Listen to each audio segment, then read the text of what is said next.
welcome to the Gymnastics Growth Show. It's so good to have you here. Thank you. You are certainly the first Olympic champion that's walked through these doors Really? and been here. So thank you so much for being here. I really do appreciate it. Oh, no, thank you for having me on. I'm really looking forward to it. Listen to the show and just really excited to be on. That's awesome. Thank you. Real privilege. And I know that you're super busy. You've got lots going on, of course, post the summer and everything that happened with that. So it just means a lot that you've made the sort of commitment to coming over. Yeah, I'd love to explore the journey. Obviously, we'll talk about what happened in Paris and all your other successes, but I'd love to learn a bit more about you because I don't know much about where it all began. Okay. And so when was your first time that you jumped on a trampoline and what did that look like for you? So my parents are quite sporty. They love the sport, but watching it, doing sport. So when I was younger, they got me involved in lots of different sports and activities, most of which I was rubbish at. My dad, I think, would have loved me to have been good at football because he's really into football and like team sports like rugby. And I was too small for rugby. Right. But football, I was like, when I was on the football pitch, I was doing cartwheels. I wasn't really interested in kicking the ball around. And a friend from dance, she did gymnastics, and it kind of just made sense. I thought it sounded really fun, so joined gymnastics. And I used to live in the States. I didn't know that. I used to live in the States, so I did gymnastics a little bit over there. Yeah. And then when we moved back to England, when I say moved back, I don't remember living in England, but I was born here. When we moved back, the gymnastics centre that we found had a trampoline squad. So I'd be doing my gymnastics lessons, and I was just literally fixated on the trampoline, watching people do that, like jumping really high, doing lots of twists and turns, somersault. Because gymnastics is really impressive to watch, but for trampoline, I just was so like, how are they getting so high in the air? That looks like fun, and I was just really drawn to that. We did get, like, when you go around the apparatus, you get to try out different things, and trampolining was one of them. Yeah. So I was basically like to my mum and dad, can I try this out for like the entire hour? I just want my whole time to be on the trampoline. So I tried out for the club so I could get more training sessions in and fully trampolining. Yeah. Made it onto the club team and literally loved it ever since. And that I was 9 years old. And I'm 33 now. And so it was 9 that you first sort of made that decision to go into sort of trampoline classes as opposed to mainstream gymnastics, let's say. Yeah, that's the first time like I tried trampolining at that level. Yeah. That is amazing. Isn't it interesting how that one decision changed the whole course of your life? I know. Crazy. Yeah. But I guess you say one decision, but there's always decisions like throughout kind of my childhood and teenage years that I also always was trampolining. So I was invited to the county trials for athletics because I really loved athletics and running and like the not endurance parts of athletics. So the jumping and the quick sprinting.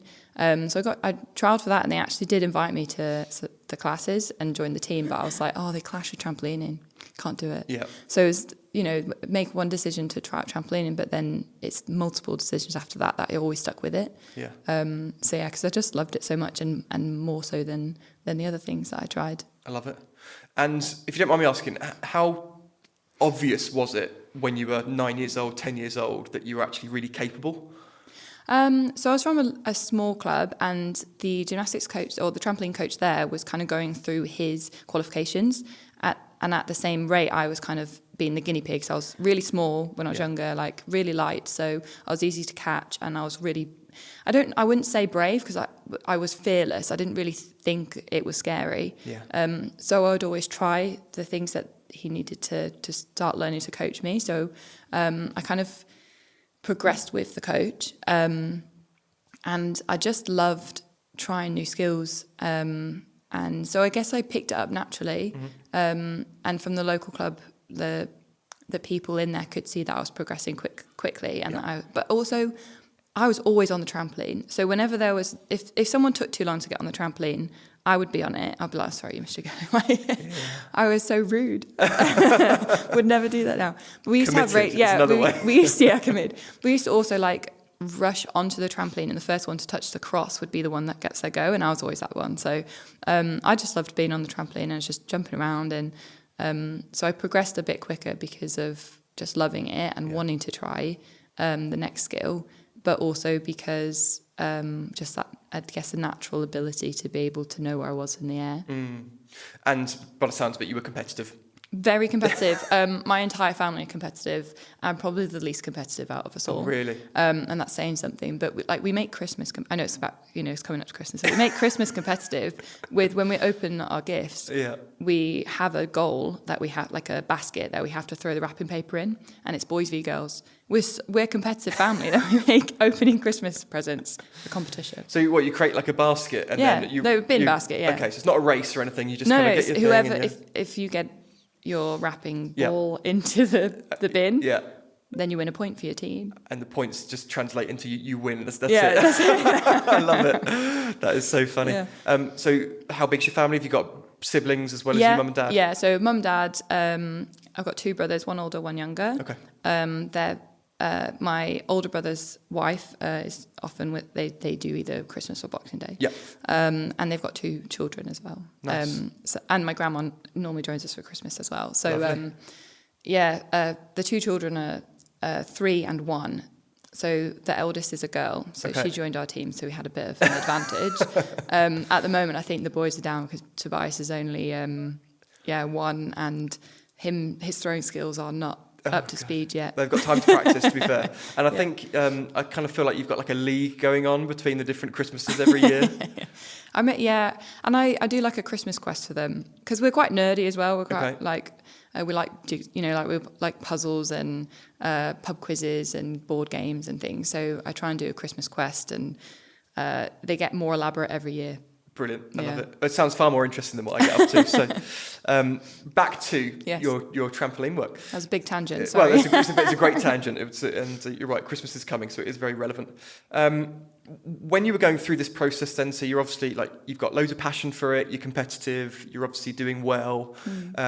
When did you start really taking it seriously? As in okay, I'm going to be a high-level competitive gymnast, or at least I am striving to be that. When did that happen, do you think?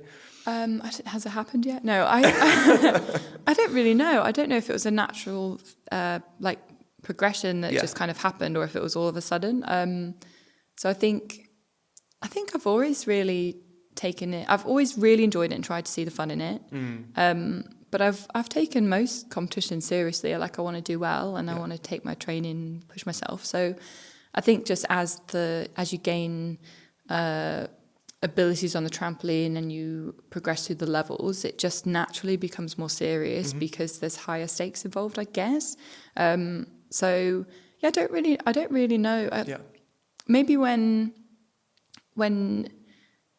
to be fair, I was going to say when we started on funding as a development athlete, but even then it was just, this is helpful to be able to kind of pay back my parents to be able to pay for training, sort of thing. But maybe it was when I went to university and started to have to kind of fend myself and become a real adult. But so I made the decision I wanted to continue trampolining, and basing that was choosing my university, which I wanted to obviously choose a course that I wanted to do, a city that I liked, but the main thing was I could only choose a university that had a good trampoline club nearby. So I guess that was like a serious decision. Big commitment. And I hadn't really made it in trampoline, and I hadn't really made it in trampoline at that point. So hadn't competed in any junior major championships World Age Games or European Champs. So it was for me to commit to that, and I believed in myself, but it wasn't. I don't know if I ever. It makes sense for it just to kind of feel like what's the logical next step? So you do this competition, you get this is the next step, and if you're enjoying it and you're passionate about it, I guess it is a natural progression, isn't it? Really? And serious. I take it seriously. I think from when I was young, I really wanted to succeed and push myself to the next level and see how far I could get. And for the majority of 24 years of training and competing, I have enjoyed it and it's been fun. So that serious element is just my competitiveness, really. And think it's paid that's off. been something that I've borne. Yeah. Did you have someone that you were inspired by, either within the club or maybe outside of the club, that you looked up to, as in you wanted to emulate their performances or something about them? Yeah, like so many people. Okay. Because I am still a huge nerd, but I was really a big nerd with trampolining. So Right. I would study, there was like a website that had like loads of archive of videos and results. And so I always I watched their competitions, studied what people were scoring, what routines they were doing, and kind of at that time it was like, I can do one skill, and it's like in the set routine. So kind of my idols growing up was Irina Karaveva, who was a Russian trampolinist who literally won. So she's like a legend in the sport. She won our first gold medal for the Olympics because it was only added in 2000. Yeah. She was our first Olympic champion, but she'd been multiple world champion. She still is the most decorated trampolinist at World Cup level, World Championships level. I think she won her first World Championships when she was 14. She didn't retire trampoline until she was 37, and I managed to compete against her in her last World Championships was my first World Championships. Oh, that's cool. And I was in the final with her, so that was like a huge moment. So she's a huge idol. Anna Doganatsi, who's also European world and Olympic champion. This is 2004. That was the 2004 Olympics that she became a champion. Karen Coburn, multiple Olympic medalist from Canada. And also Tatiana Petrenia, who has competed in a lot of Olympics and made Olympic finals. And she won her first World Championships when she was 37. Oh, wow. And she was still improving. So I think what I was really inspired by these women is that they're so good at their sport. They clearly love it. And the longevity of their careers was so inspiring. Yeah. Especially in a sport that's linked with gymnastics, when a lot of people consider, the ages to be really young, and people are surprised when they go into their 20s, let alone 30s. Sure. And we're talking about women that are going into their late 30s. And still doing very doing well. well, yeah. Anna Doganatsi competed in her final Olympics. She was 39. Yeah, amazing. It's incredible. So and they're beautiful inside and out. They were really lovely when I've met them, and supportive. And I actually made like an inspirational poster for myself, kind of just as an image, and I did get it printed in the end, but it was an image that I wanted to have like on my phone. I had the Olympic rings and people that inspired me in the build up to the Rio Olympics. And I shared that on my socials, and my coach is known internationally. So it's my coach, Paul Greaves, at the time. And he knew Anna Doganatsi a little bit, and she'd messaged and said, "Do you think Bryony would print and send me a poster?" Wow! And she was one of the people, obviously, on the poster. So she was, I think it's just the fact that they're really inspiring athletes, but also people. Another one was Irina Karaveva, won a World Championships. Later on found out, so after the medals, everything, later found out that the scores were wrong, that they'd miscalculated something. So she wasn't actually the rightful winner, but because the scores at that point, it stays, doesn't it? But she was like, no, this isn't right. So she actually handed back a medal and gave it to who it belonged to. Wow. So she has like a huge respect for the sport. Yeah. And I just love that. Yeah. Yeah. It's amazing. I mean, that's a lovely story for so many reasons. And I think there's a lot of power in you creating that visualization as well, because it's almost like your goal setting, that you wanted to be in that environment with the Olympic rings, with the people that you admire and look up to. Do you think it's crazy that you're now the person that people look up to? And you've just mentioned a European World and Olympic champion from 2004, and you're now a European World and Olympic champion. I mean, that's mind-blowing. I know, it really is. Like, I can't really process it. It feels too amazing. Like, especially because I think as an athlete, as a young level and a gymnast, you're just doing the sport and you want to see how good you can get. And kind of when I made my first World Championships and first World Championships final in 2010, which I was competing amongst people that had won Olympics, World Championships, made medals, made finals, gone to the Olympics. That's, there were 8, including me. I was the only one that hadn't really done anything like that before. And when you're kind of amongst them, you're like, oh, maybe the Olympics is a dream that's actually achievable. That was the first time that I really thought that's something that I could do.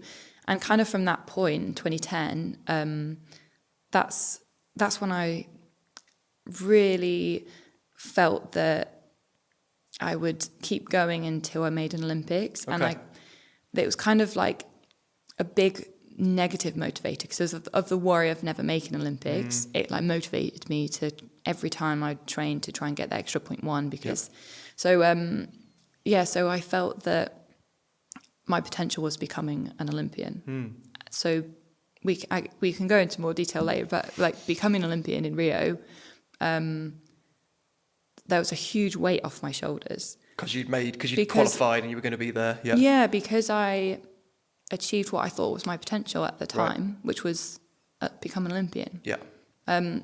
So the fact that I've kind of gone to 3 Olympic Games, medalled at all 3, become world champion, a European champion, Olympic champion, still not sinking in because, for so many years I just thought my potential was essentially gaining a Great British Leotard and then it was maybe going to the Olympics. So it's unbelievable to me that this has happened. My career has gone in that direction. Yeah. Because I kind of thought, I'll become Olympian and then I'll finish. Okay. and then obviously you had the Olympic experience, you and a fantastic one. So historic result, wasn't it, for Great Britain? Silver medal, unbelievable. And then that obviously didn't completely scratch the itch because you then continued, obviously, didn't you? And then won another medal in Tokyo and then that didn't scratch the itch, I'm assuming, because you carried on again. I mean, and then now you're at where you're at. You know, there aren't any more titles or accolades for you to win. But I read that you kind of believe that you've still got more in the tank, that you can perform better, despite the fact that you've got the highest level of accolades available and like so many historic results. So is that your goal now? Is it about is it more personal against competing at the very best that you know you're capable of? Yeah, that's really interesting. I think it's a lot of the time always been that wanting to achieve something that is less related to results and more how the routine is feeling and being the best I can be. I'm not sure if I feel like after the Rio Olympics that I needed to get something more because that it wasn't enough. For me it was like I just love trampoline. I love trampolining, and I can't think of a better job than trampolining or using trampolining for in whatever way it is, whether it's competing or circus. So it wasn't that I hadn't achieved what I really wanted to achieve. It was more I just loved being part of it. And why stop if you're just getting going? Yeah, and after Rio, everything was a bonus. It really, really felt like that because I didn't have that kind of, like I said, that negative motivator anymore, which is a whole nother story to have to kind of learn how to be so motivated without that. But it was, just really striving to see how good can I get, what routines can I do. Like one of the biggest achievements that I had last year, what I felt was actually competing my 3 triple routine in an international competition because I learned how to do the 3 trifts when I was like 17. Right. So to wait that long to be able to compete it internationally, and wanting to compete it for that many years and not kind of having that chance to do it or the ability to do it or whatever the reason was, the timing sometimes. So to actually compete that, and that was before the World Championships where I did do the routine of that I absolutely loved competing. But I did it in a competition before that. I didn't actually make the final in that competition. It was a poor performance. The 3 triff routine was fine. It was all right. But it was just, for me, that was a huge achievement because I'd been wanting it for so long, and I wanted to show myself and I wanted to show people that I could push myself more and I could kind of raise that ceiling of women's trampoline or with myself.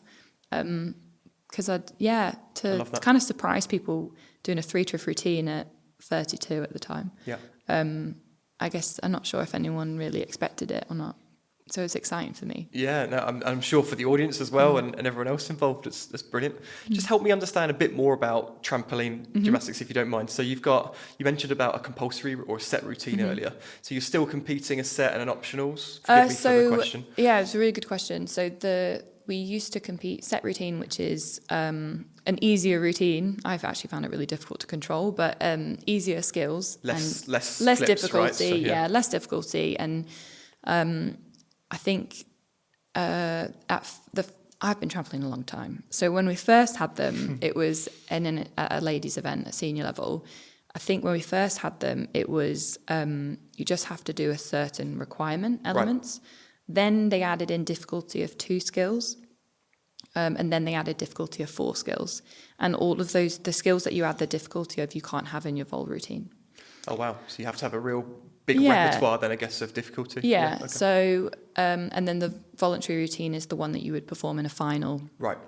As well as in the prelims. And that is your tactical routine of like, you want to try and put as much difficulty in as possible, make it as high as possible, as neat as possible, and, as central as possible. So, the set routines were removed after Tokyo Olympics. So for the new Dakota points going into these Olympics, it was taken away. And for me, I love that. Is that a welcome change? Yeah. For me, I loved that for where I was at. I miss watching set routines done.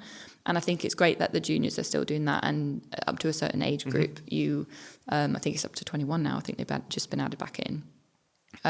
So I think the set routine have definitely got a place in training and competition. Yeah. But for me, I was really happy for them to be on, even though it was one of my strengths and it helped me. So if my vol routine didn't go well, my set routine would normally carry me through because I've been doing them for so many years. I had the easy elements kind of nailed as best I could. So yeah, for them to be taken away, I felt that it was going to bring women's trampolining and men's trampolining to another level because the other rule that changed was you compete 2 routines in the prelims. You normally have a set routine and the vol routine, and it's 100% consistency. If you crash, you're out, basically. Right. So you have to get through the routines to make it through to the next level. But the Coda points has changed. So you now do 2 routines, whatever you want to do. There's no set routine. They're both any tactical routine you want to choose. But you can't do the same routine twice. You can do the same routine twice, yeah. Right. You can do anything you want, as long as it's the 10 skills. Yeah. Yeah. But your best score counts. So you have 2 chances. All right. So what I felt about that was, because I grew up 100% consistency, I was like, well, I'm still going to stick with that. I'm not changing my approach going into routine 1 that, I can, one can mess up. And, I wanted to hit my first routine and then use my second routine to build on what I'd already competed, to enjoy it more, to be able to explore my ceiling. So that's where I was able to put that 3 triff routine in because I'd already qualified or I'd scored a certain amount that I felt was going to get me through to the next round. I could give myself that chance to try out that 3 triff routine. And you could see that in a lot of the women as well. We're using that. If they hit their first routine, they'd then use their second routine to try a new skill out or a new section of the routine or push themselves a bit more. And take a bit more risk. And I just love that. I love that it allowed for this. But also for me, because of being an older athlete, it also meant I only had to train 1 routine or 1 routine with slight changes. So the upgrades, which for many, many years, to do the set routine, the vol routine, and then your upgrades. This way I could spend all of my, I say contacts, let's just use it as a way of like volume load of counting how many times I'm going to hit the trampoline. Yeah. But it meant I could use all of that on the stuff that I really wanted to work on not the stuff that I've been working on that had already been kind of, I could always make slight gains, but it kind of reached its peak. So I was ready to move on. And am I right in saying that you're obviously judged on difficulty and execution, but you've got time of flight?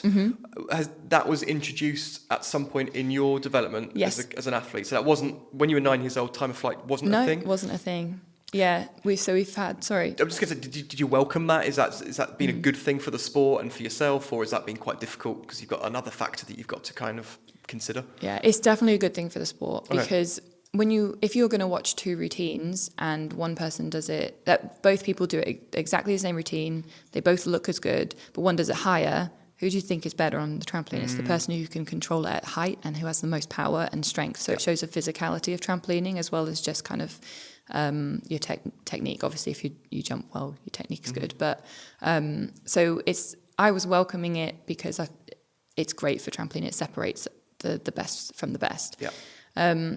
However, it's not my strong. Okay. It's not my strength. And my strength is start height.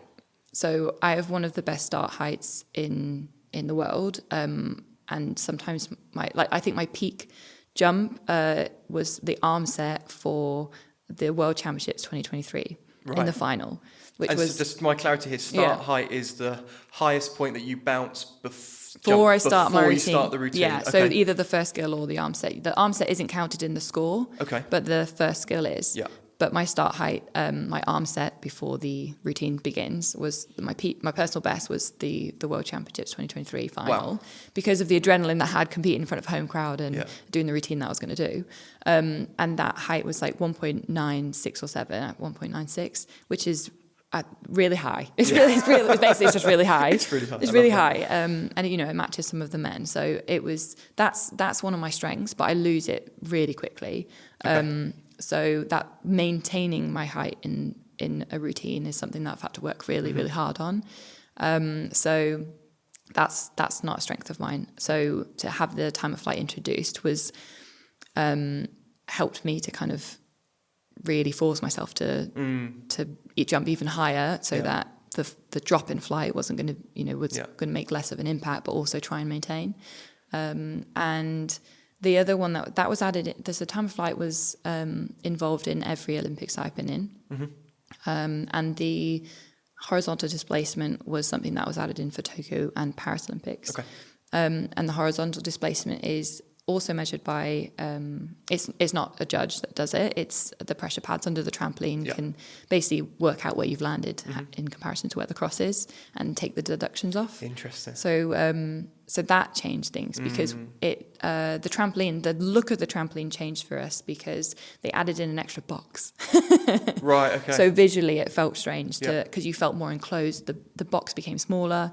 Interesting. So the zero deduction was now like it's a meter around the box, whereas a zero deduction is a judge when they judge it was part of the judging code of points was if somebody travels, you deduct marks from it. They took that out. So the judges They're not part of that anymore. It's all the done judges through technology. aren't judging you on if you travel. But also it became harsher because we had a wider box before deduction started to happen, whereas now we have this tiny little box. And visually, for someone to when you're jumping, it looks really small from high up, and it is really small. It's like beam accuracy. When you think most people on the gymnastics equipment, they're low to the beam. They're obviously you've got big leaps and but they're still in flips, relatively, they're not the same sort of height above the uprights. So when you're really high up in the air, that cross looks really small and that box looks even smaller. So it changed a bit of visual how it felt to be on the trampoline, and then the scoring changed a bit as well. So it was interesting to see that. But again, I welcomed it because it meant that the judges have less responsibility or that's probably not the right way of putting it, but it meant that there was less bias if there is any. So our scores, we have 5 scores. We have a number of judges, and then the scores are averaged, and then that's times by 2. So 2 of the 5 scores are judges. Yeah. Judges' eye, code of points, and qualified to do that. And the other 3 are non-biased, completely non-biased. The difficulty of the routine, the time of flight measured by a machine, and the displacement measured by a machine. Really interesting. Yeah. And you get some great data then that you're looking at there with time of flight and displacement. I mean, the data must be really interesting. I mean, you're just talking about your start height and how that might diminish in terms of your peak height and jump. And I can just imagine how there's some really interesting data that you'd be looking at with your team, for example, as to where those gains are, but also comparing that to some of your competitors. Yeah, we have. I like I said, I am a nerd. I really like seeing numbers and the analysis. And I like the data. It's not for everyone, but for me, I found it really useful to highlight trends. And working with, we've had great analysts to work with over the years, and what they do, and then they collate the data show us the trends or show us what we want to see. Like, not what we want to see. Obviously, we don't want to see what we need to see. What we choose that we would like to see, if it's good or bad. So which data we want to look into.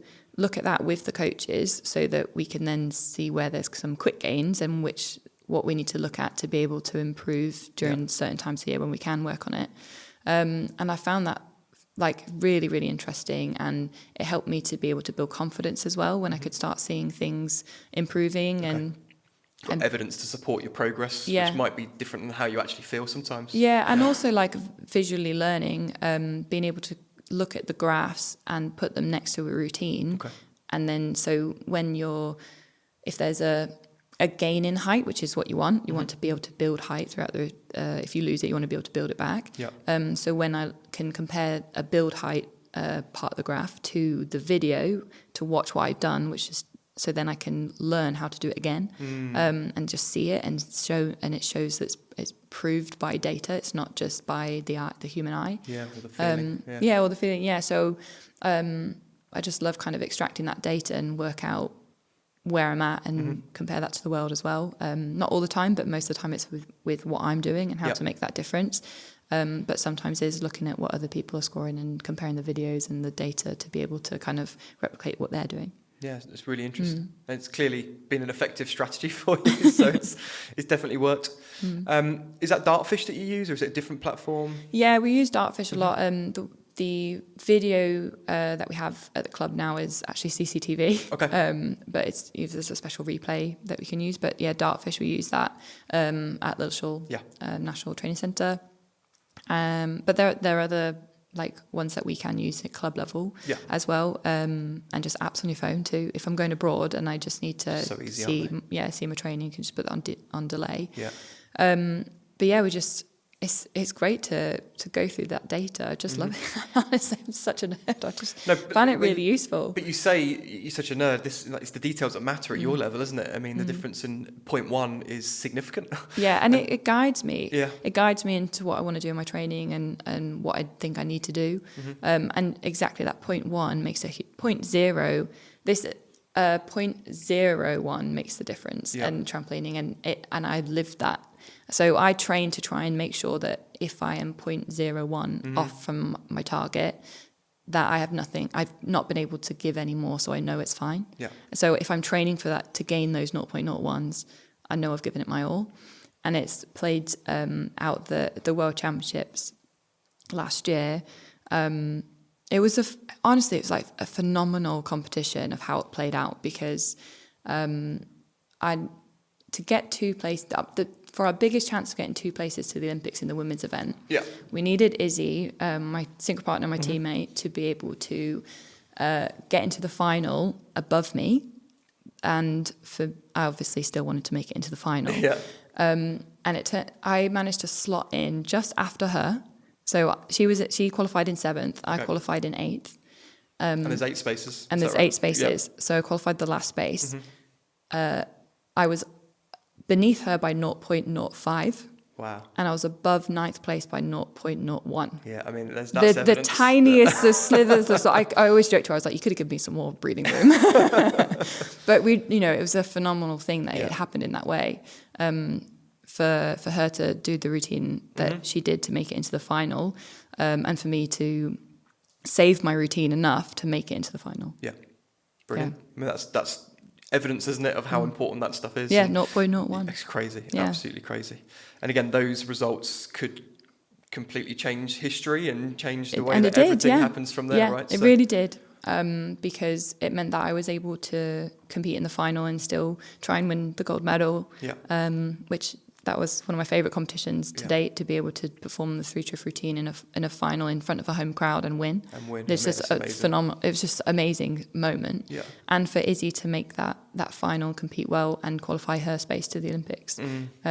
So yeah, if it been for that 0.06 space, both of our lives would be slightly different. Mad. It is really mad. Yeah.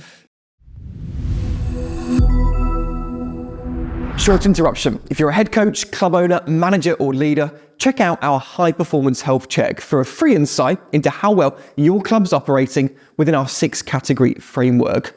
Head to nickroddick.com/health check to take our 10-minute assessment. We'll send you the results straight to your inbox. Back to the episode. Talking about all these accolades that you have, so we've mentioned 3-time Olympic medalists. I mean, you've won an Olympic medal every Olympics you've been to, which I think is just really cool. Thanks. You got the full set: European champion, Olympic champion, world champion, British champion, like all currently at the same time, and that's just phenomenal in its own right. Thank you. And all the history. There's a lot of, I guess, like as a byproduct of your success in the sport, there's now all sorts of other benefits that you can enjoy, I guess. So you got to spend time with British royalty earlier on this week, which isn't the first time. You've got some brand partnerships, which are pretty cool that I've seen that you've been involved with. You get invited to events, and there's all the kind of the nice to haves as a byproduct of it. But for most gymnasts or athletes, they're never the motivation. It's a byproduct of the success.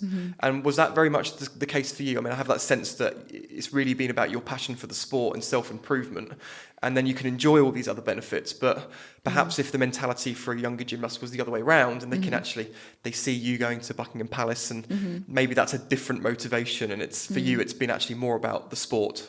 Yeah, that's really interesting. So trampolining is not a sport that is shown much on TV or said much about in the news, especially when I was going into my first Olympic Games. So going to Olympic Games, the media attention across all sports, but and trampolining is not one of the biggest media attentions at the Olympics, but for me it was a huge difference from what I've ever experienced before. Like the hype in terms of the eyeballs spotlight. And just the number of cameras and people with their dictaphones and microphones and that you're talking to, it's just a completely different world, and which I'd never experienced before. And they're winning a medal, it changed, and you just kind of see it in a different way. I think that media attention, that the Olympics, that silver medal changed my life, or it changed drastically in part of my life. Okay. Day to day, life is really similar. I love trampoline. I want to be part of trampoline, the community, my friends, family, very similar. But that media side of things, it was really, really different. And it took a long time to kind of get used to and appreciate, and also understand where to be cautious too. So I think going into Tokyo Olympics, I felt like a pressure to deliver a medal for myself. Obviously, I wanted to be able to showcase that I wanted to win it for my own personal performance. I wanted to do a performance of my life to be able to win an Olympic medal. But I also felt going into Tokyo that pressure from media, pressure from or expectations from the media, and also I didn't want to miss out on the things that I got to experience after the Rio Olympics, which were really amazing, and those different experiences, and they were really fun. And so I didn't really know this side of the world before the Rio Olympics. So Tokyo had that kind of going in.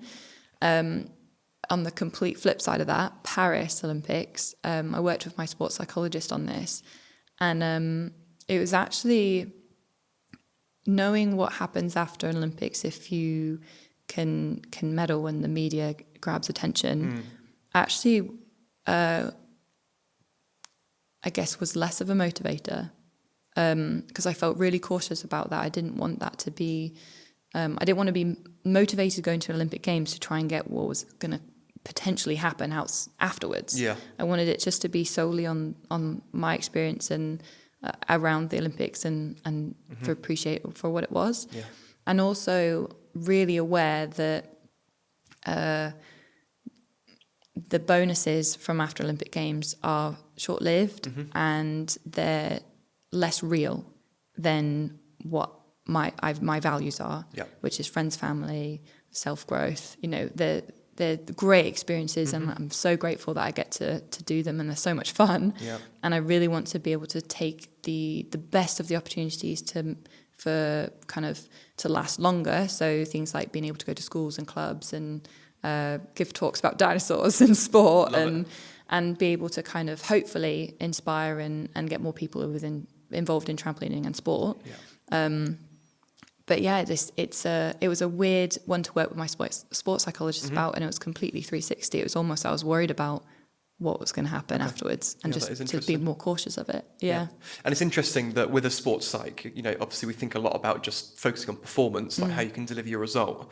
But quite often discussions, I mean, correct me if I'm wrong, and maybe you've had these, but there's also a lot of conversations around, if this happens, then this is how you respond. And actually that might be like, what if you go to the competition, you don't win a medal with this expectation, like how are you going to deal with that? I mean, they're quite difficult conversations to have sometimes when you just actually want to focus on delivering the result, but it's not always the case, is it? Yeah, going into the Olympic year, like literally from January the 1st, I was stressed. I felt stressed about the competition. I felt stressed about my training. And I really needed to, I brought it up with my sports psychologist. I said, I really think it would be important to talk about what if it doesn't work out how I want it to. Yeah. Because I wanted to kind of process that ahead of schedule so that I knew that I'd be okay if it did go that way. And so I I actually requested that.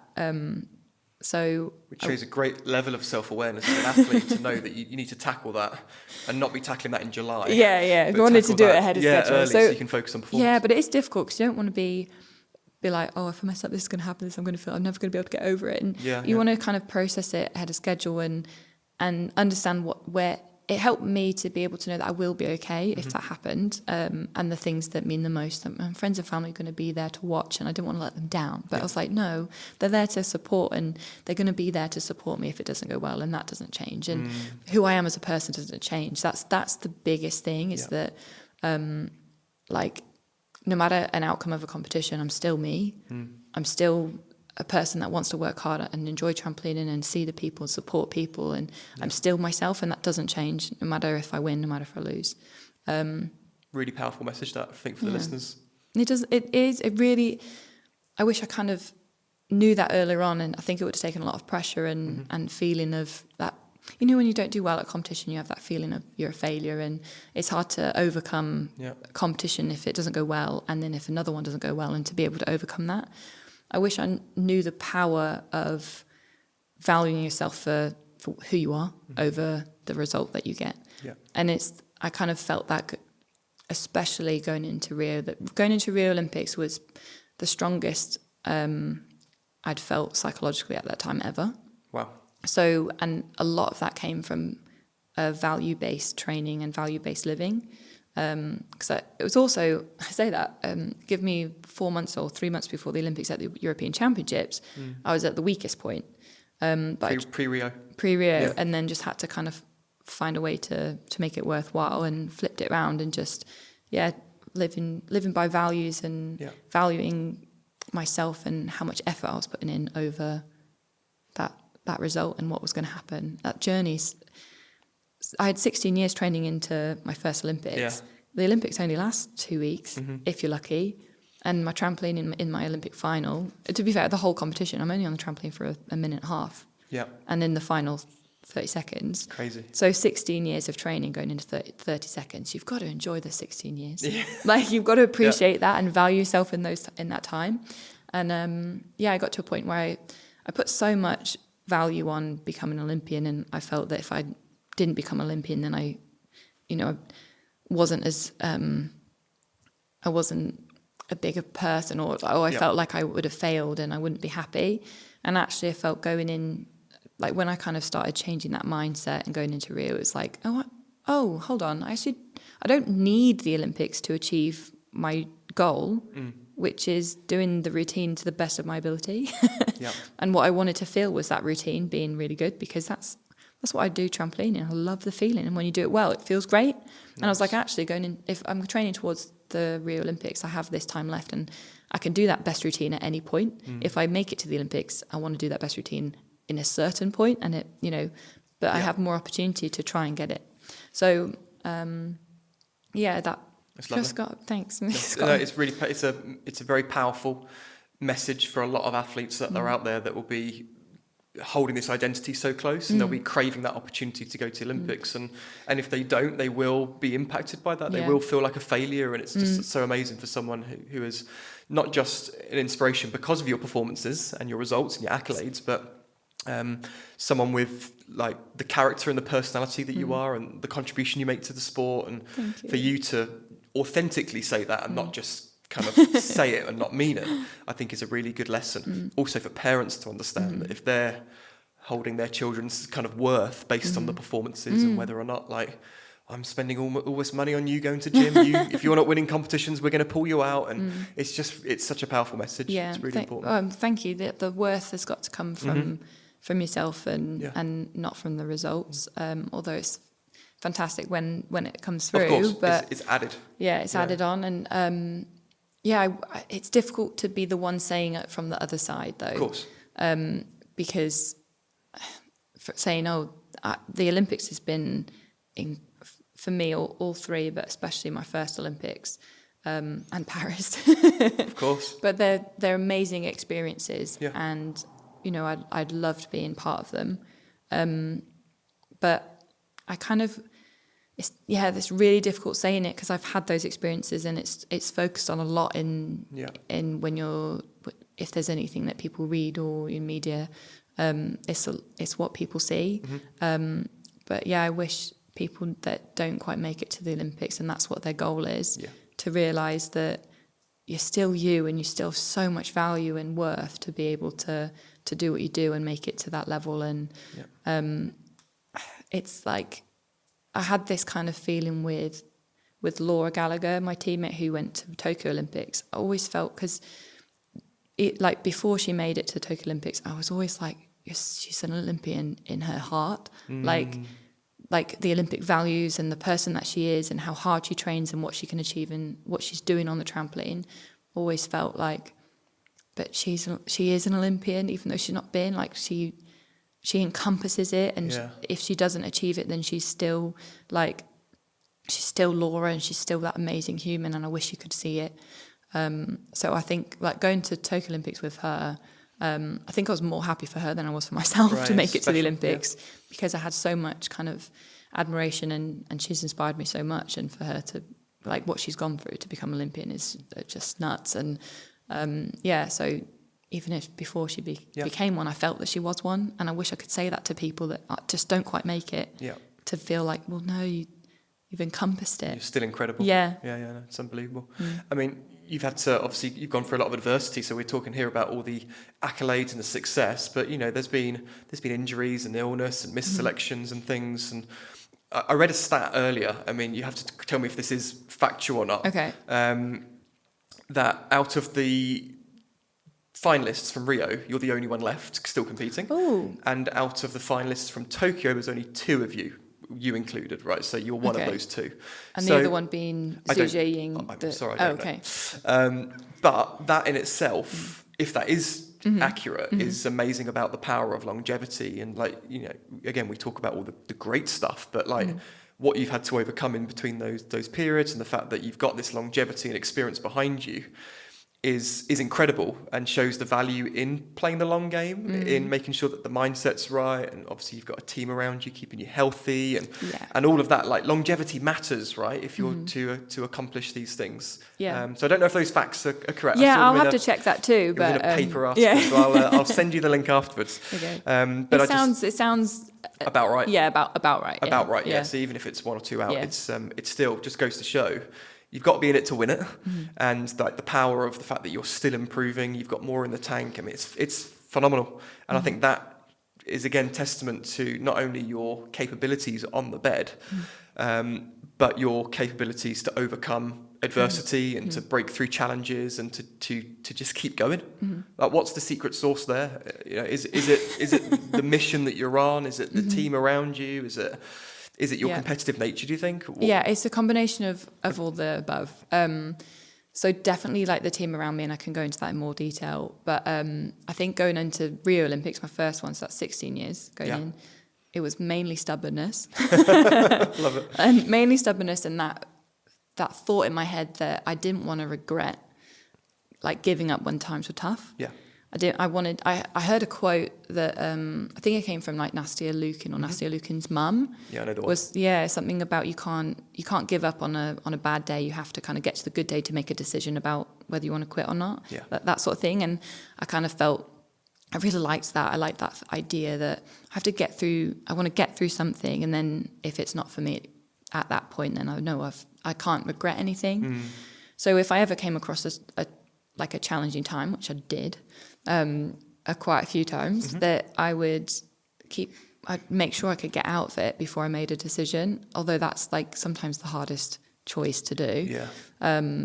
That's kind of, I always had that voice in the back of my head. You can't do something you're going to regret. You have to just play it out and have to give it your all, because you just don't want to finish you don't want to quit and then afterwards go, oh, I had more, or yeah, if only I'd overcome that. If only I did this, if only I did that. So I really wanted to. I was just stubborn. I just really couldn't. I just didn't want to give up. I just couldn't. It was just part of who I am, or who I was. I think I still am a bit like that. But I think like after Rio, that bit changed because I could finish, because I felt like I'd achieved my potential. I could finish whenever I wanted. But I just loved it, and I think the reason why I've kept going is because of that. Like, I love still. I don't get bored. Yeah. Like unless I'm not progressing, it's not boring. So I think that's why I keep going and keep pushing myself to try and do more and more and more, because otherwise I would get bored. But I love to do that. I love to challenge myself. I've still got more targets that I set for myself when I was really young. I still want to do this and this and this, and I haven't done them yet. And I'd love to know what they are. You don't have to share them, but with everything that you've accomplished, I would love to. Well, there's a few skills that I do in training, but I haven't competed yet, so I'd love to do those. There's skills that I want to learn how to do and compete them. There's there's exciting stuff like that, and cool. But that I haven't quite got yet.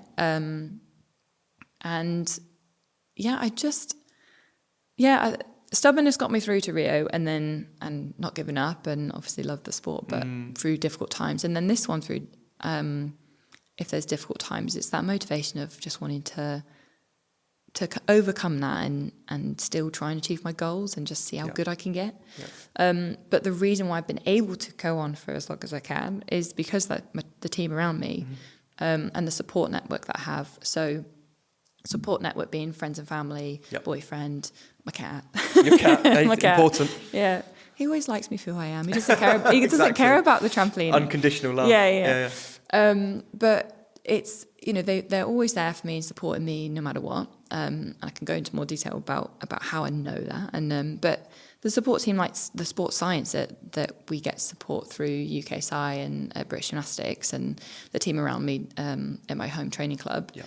I'm 33, almost 34, and I feel healthier and stronger than I did when I was in my early 20s. So and cool. But everyone says, oh, women peak mid to late 20s, and you just but I'm like, but I feel better. I don't feel from what everyone's saying, I don't feel my age. Yeah. And I still want to get better on the trampoline. And I think people are kind of sometimes surprised to hear that. They're surprised to hear that I feel stronger and not carrying as many injuries or niggles. The training, you get pains there, aches and pains wherever, here and there. But I've learned how to hear my body and listen to it and get the help that I need and the support that I need. In the build up to the games was really frustrating, because after the World Championships, which I had an ankle issue going in, it made it that, and my holiday, which I did a bit of walking, but it was exacerbated by the size of the competition and just wasn't prepared. I didn't realise how much damage I was causing. So my ankles just didn't feel the same after that time when I returned to training after World Championships, and they've just been struggling since to be able to get the routine that I want to be able to get the loading. But with the Olympics being so close, you just have to manage it and make sure you're not making it worse. And the team around me absolutely phenomenal to be able to get me to a level that I was going into the games with so many different things that cropped up. the program like they built a contraption for me and my Achilles, like wow. so I've never seen anyone do this in a competition before. Bring an entire like board with like a rig and like so that I could do the right exercises for maximum amount of effort with my Achilles pushing, calf raise. To bring in this machinery with me that they built for me so I can use it at the right time. Amazing. And just to be able to develop a program that allowed me to improve my Achilles and my ankles while still training. We had to change the routine because I was losing confidence in what I was doing and was just not quite getting what I needed to be able to say this routine going into the Olympics is confident, it's there, it's ready, it's consistent. So I just had to change that, and it also meant that because I was still trying to get the routine come together, the 3 triple routine, and trying to get it to work, I was overloading my body in training, and I knew it. I knew I was doing too much in training to try and get it, and it just became that idea that I really need to listen to my body now. I want to go to the Olympics confident. Got to change this routine and be more tactful. Yeah. There's still the highest difficulty in the competition, and it still paid off. It still paid off, but and that's how you've got more in the tank. Yeah. I really wanted to compete in my 3 triple routine at Olympics and do that, but it wasn't to be. But I was still able to achieve another goal. And I guess there's always LA. Yeah, there's always LA, and there's more competitions to come. But yeah, the team is amazing. The psych around that as well, because obviously having that disappointment of changing routine with problems with my training, and the psych around that's amazing. And the physio to give the treatment, to create the program with the S&C coach, the coaches themselves to be able to help manage my loading and to help me with my change of routine and the tactics and work on that.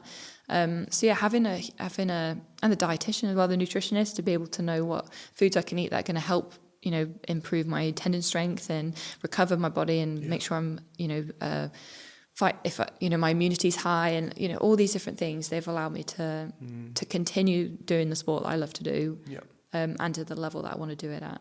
So like it literally it is like an F1 driver when they've got a whole team around them, not just the people that are in the pit, but like the thousands that are working on the tiny little bolt of a car that's going to go in at one point. Like there's thousands of people, and it really does feel like that I'm just happen to be the one driving the car.